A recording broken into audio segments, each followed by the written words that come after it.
Okay, good evening. Welcome to tonight's first of the shiurim. The first is the halacha shiur, which is entitled this week the Rosh Hashana meals, and some very interesting halachic insights to some of the things which we're very used to. But it's worth having just exploring some of the halachic applications this time next week. Mitzvah Hashem, crazy as it sounds, is Rosh Hashana. So this time next week, Mitzvah Hashem will be dipping the apple in the honey, etc. So let's start taking a look at this. The Kitz Shulchan Aruch says, and if you're listening online, please email me at j.golker@gmail.com. I'll send you the handout. The Kitzah says in Siman Kuf Chavtes Pesud Halayla, in the first meal of the night, Na'agin la'asos simonim l'shana tova. Yeah, the well-known halacha, you do simonim. And he says, Tovlim prus hamoitzi b'dvash. You take a bit of the chal and you dip it into the honey. That comes from the Shulchan Aruch. And so that's the Kitzah Shulchan Aruch. And then the Shulchan Aruch adds the next points that the Kitzah mentions, and that is what the Ramah says in Hilchos Rosh Hashana in Tov Kuf Pei Gimel. Yesh nagin lechol tapuach mosuk b'dvash. The famous minhag to have the apple, a sweet apple with honey on that night. And he says, V'tischadesh aleinu shana masuka. And that is the very widespread minhag throughout the Jewish world. The Mishnah Berurah points out a couple of interesting halachic insights. Number one, he says, "Hatapuach ikar mevorech alav u'peita advash." This is an application of ikar and tofel. That means that you make one bracha, you make a bracha on the apple, and that covers the honey, which is a covering which has been applied onto the apple. That's the ikar and tofel. And another problem, as it were, is that you're eating the apple in the meal. So 2 minutes earlier, you just made hamoitzi, you had some challah, and then the first thing you eat is the apple. We'll see about that in a second, actually. But you then make a bracha.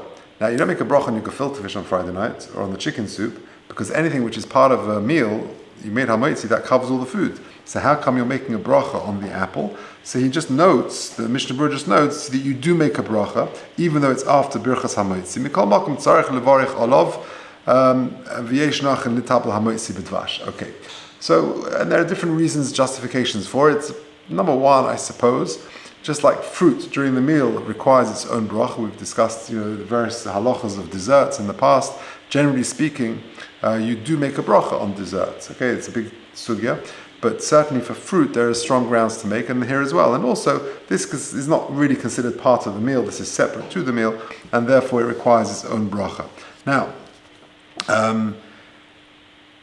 interestingly, another area of discussion on the nights of Rosh Hashana and beyond really is: do you need salt? We know, that every time we eat, we make hamoitzi. You dip the salt, really you should dip it 3 times into melach. You dip the challah 3 times. Just rather than sprinkle the salt on top of it, you should actually take the challah and dip it into the salt, and really you should do it 3 times. That's what's brought down. But the question is, on Rosh Hashana night, do you need to do that? Because you've got the alternative of honey. So the Talmei HaMinhagim says, "V'nagin achar sheyivotza," after you've broken the bread, you've cut the challah, lahat bil prus hamoitzi b'melach. You dip it into salt, va'oichel, va'achar kach yitvel prus hamoitzi b'dvash. Interesting. So he says you have sort of the sweet and sour, or actually the sour and the sweet. You first of all dip into the salt, and then you have hamoitzi. But that is not, I don't think, the widespread minhag. And the widespread minhag seems to be that you just dip into the honey. The question is, do you need the salt on the table? So if you look at the Halichas Shlomo, which is Reb Shlomo Zalman, in there, the bottom paragraph of the first box, he says, I am Mishnah Berurah, fine. And that was in fact the practice of Shlomo Zalman, that he would dip the challah into honey on the night of Rosh Hashanah, but he wouldn't dip it into the salt, even though it is brought in Talmei HaMinhagim. Like I said, that is not the mainstream practice, and he didn't therefore put some salt onto his challah. But he did make sure that there was salt on the table. The pasuk says, "Al kol karbonacha takriv melach." That's talking, of course, about the mizbeach and karbonos. But the shulchan, which is our shulchan, our table, which is akin to that, still requires salt. And therefore, although we don't put the salt onto the challah, it should still be on the table.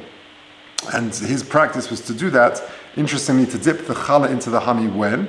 Well, there are different practices. Some people go all the way through till Hashana Rabbah. He quotes here in Halichas Shlomo that he says he did it on the first night of Rosh Hashana. On all the meals of Rosh Hashana. That's 4 meals, both night meals, both day meals, and Erev or Motzei Yom Kippurim. He has a after you break your fast on Motzei Yom Kippur and the Suda before the Yom Kippur, and Leil Aleph to Sukkos and Hashana Rabbah Shmini Atzeres. Interesting. So he didn't do it, for example, Shabbos Shuvah, all the meals in between, but only on those dates. Now, I don't know if you've been invited to a Sephardi home at this time of year, but their practice is actually to dip either in honey or in sugar. I don't know if you've seen this. And that's cited in the Kaf HaChaim. He quotes there, in Minig Ashkenaz, Matbinim Prusas Hapetzia Bidvash, Leimate Hashana Haba Leina Mesuka. It should be sort of auspicious, that it should be a sweet year. Va'ata, Gam Besfarad Yeshnagim Kena Siman Tov, and that sort of practice, that minhag has spread into the Sephardi world. V'hainu shemazminin kli sheyesh b'dvash oy sukkah. And I know people who put sugar on it. It was a strange first time I saw it, but that is quite widespread in the Sephardi world. Okay, now the next thing to discuss is, of course, the simonim. One of the famous minhagim on the night of Rosh Hashana is, after you make hametzi, you have the simonim. Now that's based on a Gemara in Krisus, Daf Vav Amud Aleph. The Gemara says, Amar Abaya hashta da Amar simonim milsihi. Now that we know that simonim is considered auspicious, it's significant, Yehiragil inish lemechel reishata kara v'rubia karti silka v'tamri. That one eats all these fruit, these vegetables, on the first night of Rosh Hashanah. And the Shulchan Aruch quotes this. The part that Shulchan Aruch says in Siman Tovkuf Pei Gimel Sif Aleph, Ye'odem ragel echel b'Rosh Hashanah rubia, tahainu tilson, some sort of beans, karti leek, silka beetroots or beets, tamri dates, kara is a gourd, uchashayechel rubia, yomi yirotzen sheyer b'zuchiyasenu, etc., which we're familiar with from our machzerim or from the special cards that are handed out this time of year. And the point is that they're simonim, that you do something physical to sort of activate a spiritual blessing, and it should be chal and something on the physical world, which is a well-known practice. So that is cited in the Shulchan Aruch. The Kitzur says, and this is the interesting point, because you've got another halachic conundrum over here, because you've got a whole bunch of simonim in front of you. And a few of the simonim could be from the Shivas Haminim. You've got tamarim, you've got dates, you've got rimoin, pomegranates, and sometimes you have a te'ina, a fig. And the question is, what comes first? Now, the mainstream practice that I'm familiar with is straight after you dip the apple, you have the challah, you make hametzi and you have the challah, and then you have the honey. It seems, my experience is, most people seem to take the apple next. You cut the apple, you make a ber eitz, you put some honey on it, and then you eat a bit, and then you say the hirotzen, because otherwise it's a hefsek between making the brach of ber eitz and eating. But the point is, they start with the apple. Then they go on to the other simonim, some of which are shivas haminim. Now, halachically, that is a bit problematic, because there is a hierarchy in brachas. We know that really hamotzi comes first, and then mezainas, and then ber pragofen, and then shivas haminim for fruit. The apple is way down the pecking order. So how come a lot of people do it? But the Kitzur actually says this. The Kitzur mentions, "B'sudas halayim nogin lasos simonim l'shana tova," as we mentioned. Tovim prusas hamotzi b'dvash. That's the challah and the honey. V'achach echel kazais. Okay, shana tova. V'achach tova ksas tapuach. So he says straight away, you go into the apple. However, again, halichas shlema. If you look at the top of the next page, he mentions this. He mentions this practice. And then he says, "Ba'achilas haminim b'leil Rosh Hashanah l'simona tova k'm fresh b'gemara b'shulchan aruch." That's the Gemara in Krisus we just quoted in the Shulchan Aruch. We said, "Yesh lahakdim levarich al hatomar." Says the halichas shlema, you actually should, the thing that should go first is the date. Now, what's the halachic background to that?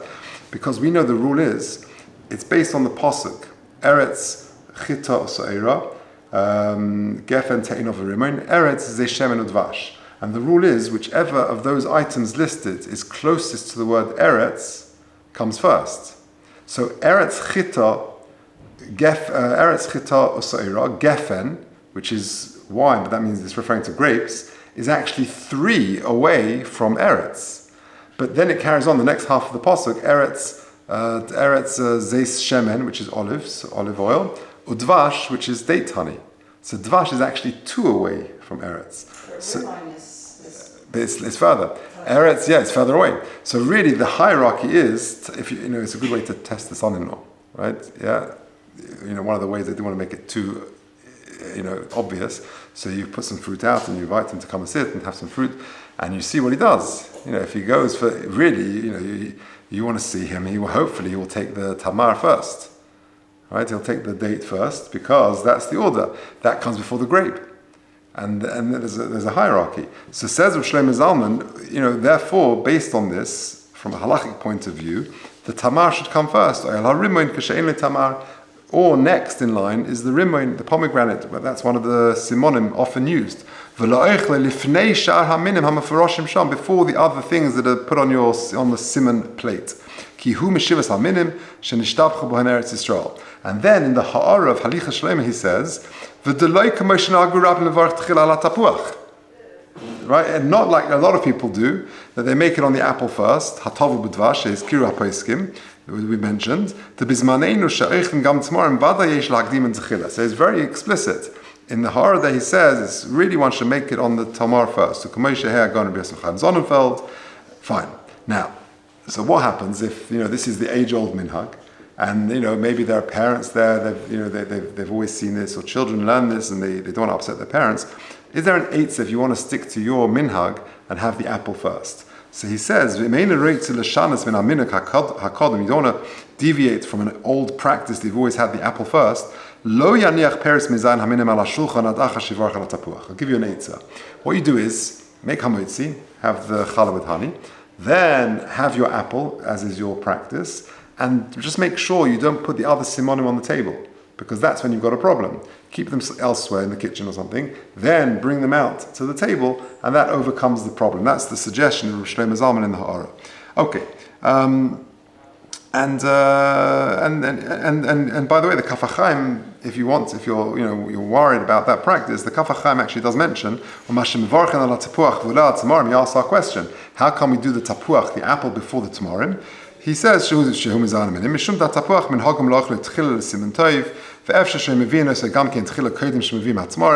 could be that it's considered more choshev because it's the siman tov, or because we bring the other fruits in afterwards, etc. So that is the issue.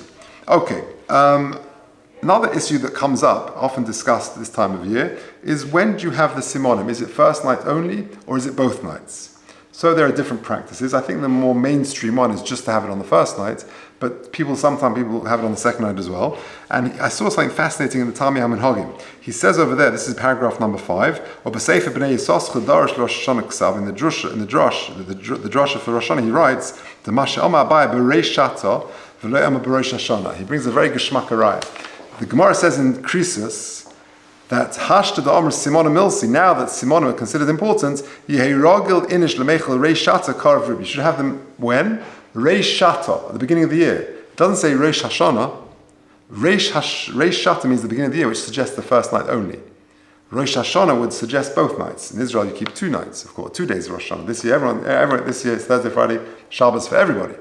So, says the Talmud HaMinhagim, that quoting the Bnei Yissaschar, that it's a very nice diuk, that it says Reish Shata, which is the beginning of the year, which is mashma the first night and not both nights, and doesn't say Rosh Hashanah. Dafka the beginning of the year, the first night only. And then he says something fascinating. He quotes, that there are those who do it the second night as well. And he says, that's not my practice. I haven't seen those before me do the same. My minhag is just to do the first night. And then he says something very interesting. Those who write they have it on both nights, they've overlooked that which is brought, that they should only do on the first night. And Venira Hatam, the last line of that first paragraph of the Talmud HaMinhagim, the first night, the first day of Rosh Hashanah is Bechinas Leah, and the second one is Rachel. Whatever that means. There's harder din and then there's rachamim. That's a theme of the first day and the second day of Rosh Hashanah. But either way, the first day, the first night of Rosh Hashanah is Bechinas Leah, and the second night is Bechinas Rachel. And we know, for Rachel Mosra Simonim Leah. Rachel gave the Simonim to Leah with the whole story of Yaakov, and therefore it makes a lot of sense to do it on the first night only, which is Bechinas Leah, and not the second night, because she, after all, gave the Simonim to Leah. Okay. Also, very interesting, he quotes in the Kuntrus Achra, the Talmud HaMinhagim says, "Va'oichlin reish kevesh." There are those people who eat the head of a sheep, a lamb. Again, you find that practice in some circles. Va'omrim sheniya l'reish. We do it with the head of a fish. Just make sure we keep the kids at the table, otherwise. And we do it with the head of a fish. And we say that the nusach v'niyah l'rosh v'le'lizonov. But Rosh, interestingly, is Rosh Tevus, la'asos ritzoin avicha sheb'shamayim. The Rosh Tevus of la rosh v'niyah l'rosh is la'asos ritzoin avicha sheb'shamayim, which ultimately is what the tefillah is all about. That's what we're doing, to do HaKadosh Baruch Hu as well. Just to finish off, the kids who also brings the minhag is not to eat nuts during this period of time, because chet, without the aleph, I spelled it wrong, but chet, ches tes is Gematria 17, which is the same Gematria as egois. Rabbi Landau, my dear colleague, always quotes the Kotzka. He always says that chet is also the Gematria of chet, and therefore one should try and avoid that as well. But that's one of the reasons why not to have egoism. There are other reasons as well. Sometimes it causes saliva, and it's certainly for a chazan, but anyone who's davening, one should avoid that. And lastly, the Kitzur says in the last box, paragraph 7, "V'yesh lilmud ala shulchan Torah." It's appropriate at the Rosh Hashanah meal to learn v'noagim ksas lilmud mishnayos Maseches Rosh Hashanah. Some have the practice to learn the mishnayos and Maseches Rosh Hashanah. There are 4 parakim which lend themselves to the 4 Rosh Hashanah meals, 2 nights, 2 days, and 1 parak at each meal. But the most important point, I think, is what the Mishnah Berurah concludes with: "V'hinei kol elu ha'inyonim."